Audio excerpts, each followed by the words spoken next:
Cannabis. Sativa. Dope. Indica. Weed. Leaf. This is Leaf Life. All things cannabis for all people. Now, here are your hosts, Ricker and the Bearded Lorax. We publish a free magazine called The Leaf that is available in print in 13 states at your local cannabis retailer and also available online at leafmagazines.com. My name's Mike Ricker, and I'm your host of Leaf Life with my co-host, Wes Abney, also known as the Bearded Lorax. I speak for the trees. And there's Stashley. The token female. And Mary J. White. The smoking female. Welcome to the second half of this Leaf Life show called Money and Cannabis. In just a moment, we'll dig deeper into what we mean when we say smoke your economics. And we'll spin Stash's wheel to see what products Josh Kincaid, who's a capital markets analyst for the C3 Fund and host of the Talking Hedge podcast, this show's Greg the Guinea Pig, is going to be trying next. But first, it's time for Who Does That? Really? Gotta be kidding. No way. Seriously? Utterly perplexing. Who does that? Mary J. White. Yes, sir. What's going on, Mary? What'd you pull up this time? I love this. Which rabbit did you pull out of the hat? Well, y'all know that several weeks ago, Brittany Griner was released from Russia. Yeah, Right? a month. Well, yeah. Well, anyway, but she's free now. In She's the back distant home. near future Yes, past. exactly. Do you know why that happened? Why? I will tell you. It's not because of all the high-level diplomatic stuff. Oh, Right? no. Okay. No. This is great, Wes. Cannabis activists smoked weed outside the Russian embassy in Washington, D.C. They displayed a 51-foot inflatable joint with the message, "Free Britney." Really? And free 420 prisoners. And, of course, everything started at 4:20 p.m., right? Why wasn't this all over the news? Well, because it's cannabis, probably. No, it's because the president freed Brittany Griner. Oh. Right? Well, but these people helped. For the people. But, That's right. But that wasn't reported on. That, No, this wasn't. The activism, and whatever. this was like Go a ahead. big deal. They're outside the embassy and did all this stuff. Right. Should have been news. The head guy says it's time for the public to rise up and defend Brittany Griner. If we're going to fight for prisoners to be released in the United States, which has been happening, we need to fight for them to be released everywhere internationally. And I love this because I frequently travel with one or two vape carts upon my person, and that's what she got arrested for. Sure. Right? Don't travel to Russia. Yeah. Good plan. Not It's going to go to kind of- Russia. Oh, I'm sure there are other countries that would bust you for, smuggling weed into the country if you had it in your suitcase. North Korea, China. Yeah. Like Places you most shouldn't of take those- weed to. But Yeah, most of those other countries, I would rather smoke their weed anyways. Or maybe Like- don't even You say that till you travel to Turkey. I did travel to Turkey in 2014, yes. Oh, I was the stayed weed- at Istanbul and Cyprus. I did smoke Turkish hash. Did you like Okay. it? That sounds You good. loved it. No, you didn't It like tastes it. like fucking garbage. Oh, there you go then. It was all stepped on. But the real story is... I didn't travel there with hash. Oh. Yeah, which would have been potentially dangerous. Why? I saw Midnight Express, the movie. You've ever seen that? God, that Dude movie. gets busted with a bunch of Turkish hash and spends a bunch of years in Turkish prison, and it's very ugly. Scary. Yeah, great Very movie. scary. Go watch it tomorrow. But the real story there is Brittany Griner was freed, obviously, but we still have over 30,000 prisoners in the United States for cannabis-related offenses. Ridiculous. If we're going to put all that energy into freeing her, and millions of dollars. Yeah. correct, who obviously broke the law knowingly going into a foreign country. And, I'm not advocating for anti-cannabis in any stretch of the imagination. The reality is that we still have tons of prisoners here that need to be freed. Yeah. And nothing's being done about it. But for diplomatic reasons or political reasons, we got her out of jail for the benefit of the Democratic Party. And I'm not one side or the other, but I do see a problem there. Okay, so I'm just glad she's out, and I'm glad the demonstration helped. I want 30,000 dudes or people out. Yes. Okay, but that's when I'll be one is happy. better than none. By comparison, I just went to MJ BizCon. I had an ounce of flour, and then I had 8 3.5 gram blunts with me with 2 grams of vape carts, indica and sativa. Wow. I came back with 28 1-gram joints. There was a joint rolling machine down there. That's why I brought the ounce for. I wasn't going to buy Vegas weed. Right. That's No. too much. Yeah. So the Going through the border, or not border, customs, no problem. Or not customs. What do they call it? TSA. TSA. Going through TSA, same thing. Going through TSA, no problem getting down there. Coming back, they saw these individual joints. They're like, ooh, making comments, whatever. I still got through. Yeah. Really? Hey, I just went through last week to California and forgot that I had some edibles and a jar of weed in my backpack. And sure enough, my backpack gets singled out, it goes through the machine and stuff. And I'm like, oh, shit. I didn't even look at that one pocket. All of a sudden it occurs to me, the guy, frumpy dude, kind of takes the backpack, goes over, puts it under the scanner or whatever, and I'm like, how's this gonna work out? I'm about to defend myself or whatever. He goes, nope, don't see anything. Like, he saw the weed, Yes, and knew that he saw the weed and wanted to let me know, but he didn't see any bombs, and he handed me the backpack. You're free to go. So no, there's no problem really transporting from state to state, but going into Russia is a problem. Yeah, you gotta now be. Let's get you high again, bro, and spin Stash's wheel. Come on, Stash, do your job. Woo. come on, Stash. There we go. We're talking. Josh, We're just hey, talking. we're already getting into it. You forgot to smoke, Josh. You Gotta make up for it. I unusual. pulled another joint. Oh, there it is. That's going to be a mimosa Oh, yummy. from the Saints pack. Right. The weed, Great Moments in Weed History pack. Way to go, Stash. 1991. She got it job. out. Good That's a job. stoner being eloquent. Yes. I like how Josh smokes. He's very gentlemanly. I gotta test these out. I'm a joint connoisseur. I can see that. He's You're got a very- gray beard. He's got great hair. He's like a young Gandalf. Yes. Oh, I can see him about 100 years from now with that long robe on and that big old beard. Josh, go ahead and you're not a hobbit, right? Well, Gandalf's not a hobbit. He's a He's wizard. still Yeah. Gandalf Wizard? the Grey. I am a wizard. Yes. I think he's Fuck. very much I gotta a go wizard. take a wizard. Hey, smoke your economics. Go ahead and hold on to that thing and share it with Wes some more if you'd like. But economics is a huge part of cannabis, not just in the industry, but it could be federally. If they federally taxed cannabis, that would be a big boost to the bottom line of our not only national economics, but global economics as well. So they have to take cannabis deeply into consideration, and the legalization of it when you're talking about funding everything in the schools and everything else, right? Yeah, definitely. There's a lot of money to be made. But where is it going? Washington State, we have no idea.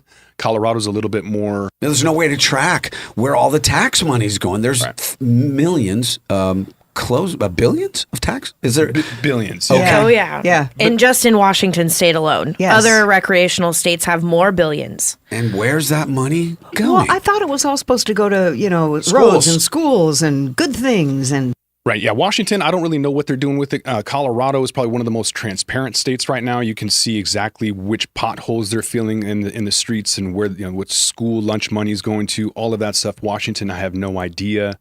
And people have tried to trace that paper trail to a dead end, right?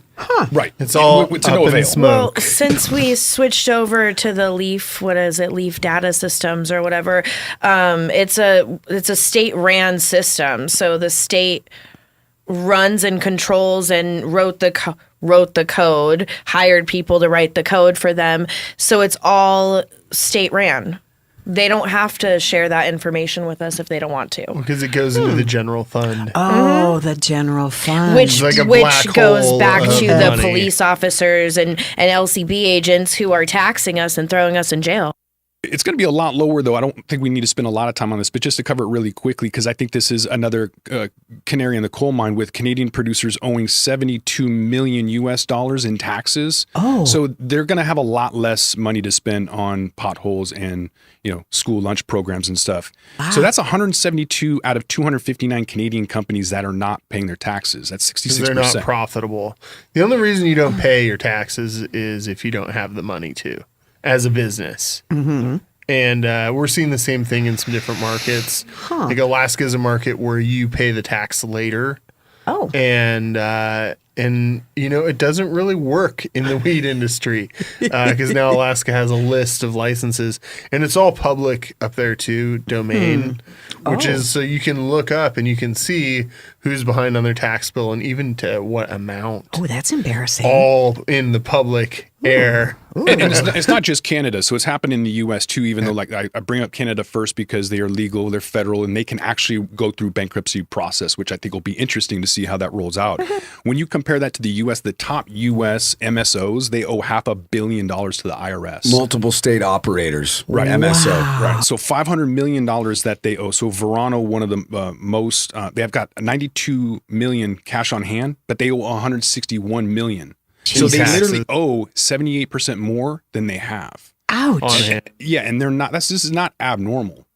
So this is people going out and spending money on marketing and advertising, and then not really understanding the fundamentals of the business. Yeah. Probably not having the right people in place, like a CFO who can direct all of the finances rather Don't than. blame marketing. I think they're spending too much money on lights and staff and overexpansion, and businesses not running lean. Having come That's what happened to Canopy and all Aurora. They built huge, bloated facilities and spent millions of dollars that they didn't need to. A fleet of Sprinter vans to deliver. Oh my God. weed. Sure. I mean, even in Washington, 12 licenses, 12 retail stores, and half of them shut down within a year. Wow. Because they just blew up randomly. Yeah. There's a producer processor in Washington State who just lost his license to his investor. His investor came in and then took it from him because he was spending $100,000 a month on labor. When I went to his facility in 2018, I told him, hey, you might not want to have an ice blender to grind your cannabis when you're making pre-rolls. You might not want to have 18 people on your pre-roll machine. You might want to invest in an automation. Yeah. And he was spending $100,000 a month on labor. Wow. You can't do that, and you can't ignore good common sense when it literally comes through your facility. And then when it happens and you lose your business, you can't go on Facebook and bitch about it and not know that this was something that's going to come down the line. Are investors, is it fair? No, you built your business, and as a military vet and cannabis veteran, you should still be able to run your business, but you didn't reach out when you could have or should have, and as a result, you spent too much money on operations and human capital without reinvesting in the right way. You could have reached out and you didn't, and as a result, you lost your business. And he's going to be the first of many. This consolidation, capitulation, this wave of people getting out of the industry is just the beginning, and it's going to be huge. As interest rates rise, that's when the tide goes out and you find out who's swimming naked, and a lot of people. And I think that, and it kind of sucks to say this, but it's good. Some of the businesses that are hanging around shouldn't be in business, and that's part of the problem. It's saturated. Yeah. But it's unfortunate. So we're going to go through this whole thing that we saw with big alcohol, where you have the top 6 MSOs creating $5 billion in revenue.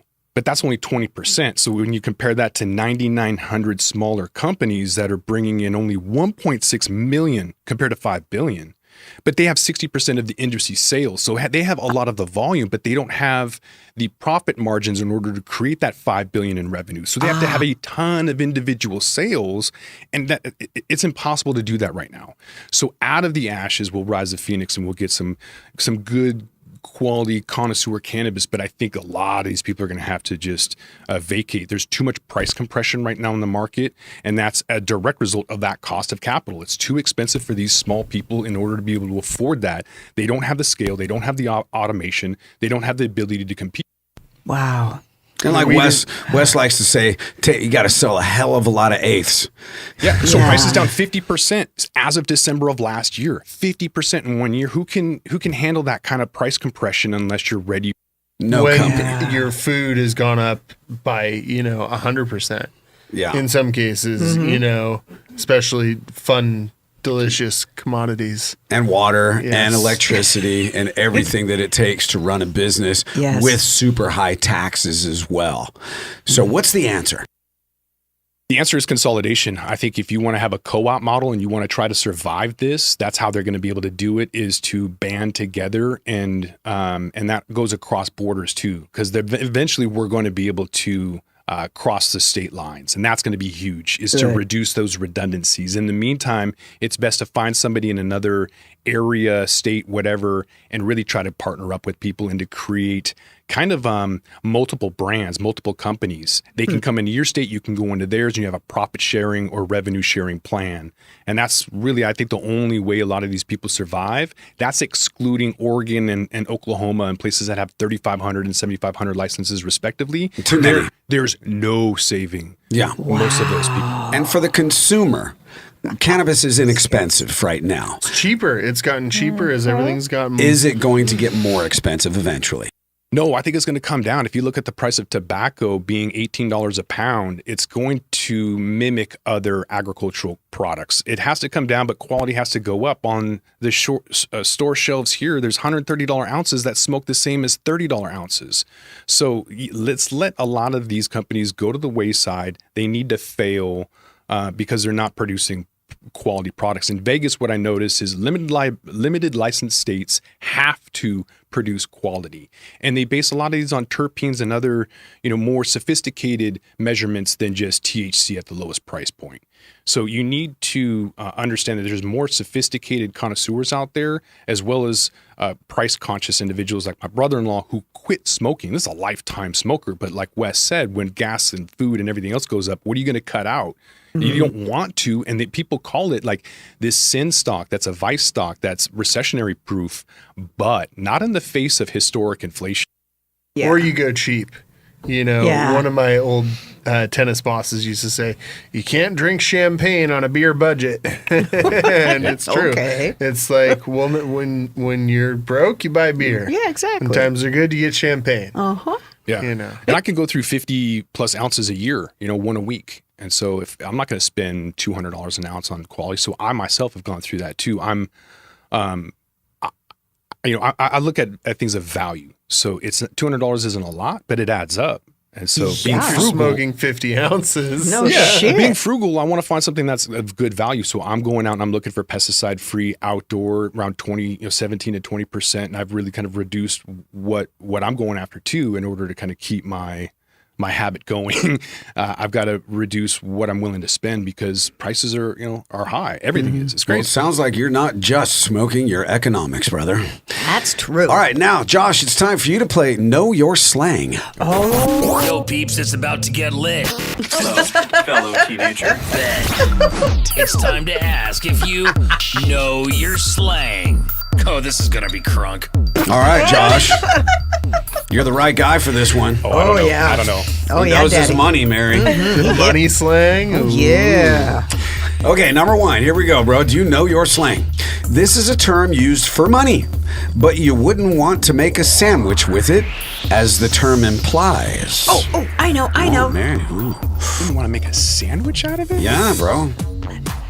All right, it's a term used for money. You got that. He's thinking. Tick tock, tick tock. Mary. He doesn't know it. Lettuce. No, darling. Oh, cheddar. It's bread. Oh, bread. Oh, my I thought God. it was It's lettuce. bread. It's a term used for money. You wouldn't want to make a sandwich with it. Cheddar and Got that lettuce and cheddar. bread. Whatever. That bread. It's a You guys are sandwich. fucked. Stacking the bread. Number two. This is definitely something sharp that you would want to put in your sandwich. In fact, if you grill it, it's the only thing you put in your sandwich. Oh, there we go. Cheddar. Hey! I'm blaming these Saints joints again. I would. Way to go, Saints. All right. Got the guy stoned. You were very articulate, by the way. Yes. And number three, although no one in their right mind... Stashley, are you yawning? Are we boring you? Can you I please got a make sure really you big smoke one. sativa next time? Jeez Louise. Lord have mercy. Although no one in their right mind would ever make a sandwich out of these tasty little mollusks, it has been known to make a favorite soup enjoyed by bearded Loraxes everywhere that generally include another slang term for money, which is bacon. Clams? Correct! Oh, good job. Yeah, there you go, bro. All right. Way to go, dog. Yeah. 2 out of 3 is not bad. I've never actually According heard to that one Meatloaf, used. that's correct. Is that this another sentence. term for? Nobody gets that. No. Never That was mind. a song, like what, in the 80s? 2 out of 3 ain't bad. By Oh, yeah. Meatloaf. Remember, Mary? Yeah. You're old Dashboard too. lights. Okay. Yeah, I got you. Josh, where can we find you on social media? The Talking Hedge. Yeah. Yeah. It's a cannabis business podcast. Far out. Check it out. I've been on it. Mary's been on it. And he does. Wes has been on it. He's Yeah. so good. Wow, do I feel left out? Ricker, you were invited. You just didn't show up. Shit. That'll happen. I do not remember that, but I smoke a lot of weed. So thank you so much for being on the Leaf Live podcast, and hear me on the Talking Hedge podcast very soon. Hey, Wes, next week, Burning Man. Yeah. Oh, thank you. Where I are my can't imagine goggles? nothing worse than being out in a nasty, dirty, hot desert with a bunch of dirty people. No, thank you. Well, we're going to talk about it next me week, Mary. neither. Okay. Damn dirty people. Dirty hippies. Download this and all Leaf Life episodes at leafmagazines.com. You can listen to all Leaf Life podcast shows on iTunes, Stitcher, Spotify, Google Play, and YouTube. Just look up Leaf Life Podcast V2. Now here comes another episode of Stony Baloney, which is also available at leafmagazines.com. And please be kind to animals and burners. With that, we're going to roll this one up. I'm Josh Kincaid. This is The Talking Hedge. Don't forget to like, share, and subscribe, or don't, and I'm out. Don't forget to smash that like button on your way out and check out these other videos that we've got.